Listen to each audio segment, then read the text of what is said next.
beberapa hari yang lalu saya sempat mengkalkulasikan pinjaman seseorang di bank dan banyak keganjalan, banyak hal yang tidak sesuai dengan apa yang saya catat, apa yang saya cakar, apa yang saya tulis ya.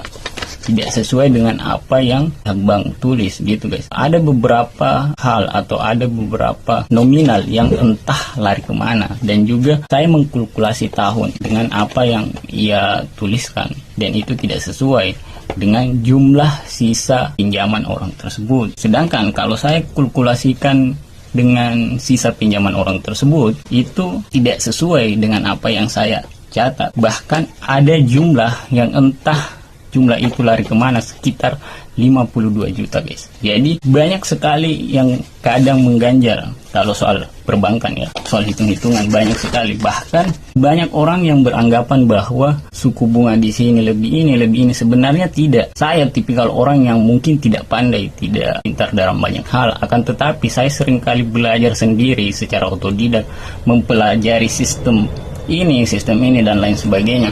Bahkan saya pernah mempelajari tentang bagaimana suku bunga perbankan di beberapa bank gitu, dan saya hanya menemukan 1-2 bank yang mungkin memang memiliki bunga, akan tetapi sistem dia itu bagus, dia berjalan beriringan bunga dan juga pokok. Sedangkan kebanyakan bank hanya berpatokan pada suku bunga yang mencekik tanpa seseorang sadari.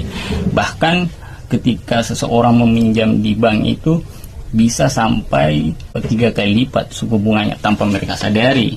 Ketika mereka pandai dalam menghitung semua jumlah yang tertera, pasti mereka akan heran melihat jumlah suku bunga pada pinjaman yang ia pinjam di suatu bank inilah atau bank itu. Dan banyak orang terkecoh oleh promosi akan suku bunga 0, sekian persen, padahal itu hanyalah bagian dari pemasaran saja, bagian dari seseorang untuk menarik nasabah atau untuk menarik yang namanya pelanggan gitu guys. Jadi setelah saya berkali-kali mengkalkulasi semua jumlah pinjaman dan tahun dan lain sebagainya, ketika saya menyamakan tahunnya, terus akan lebih dari nominal sisa yang pihak bank beritahukan kepada orang itu. Akan tetapi ketika saya menggunakan perhitungan saya dan lain sebagainya sesuai dengan sisa jumlah utang orang tersebut, ada nominal yang entah lari kemana sekitar 52 juta gitu. Tetapi kalau kita mengikuti normalnya, mengikuti semua suku bunganya,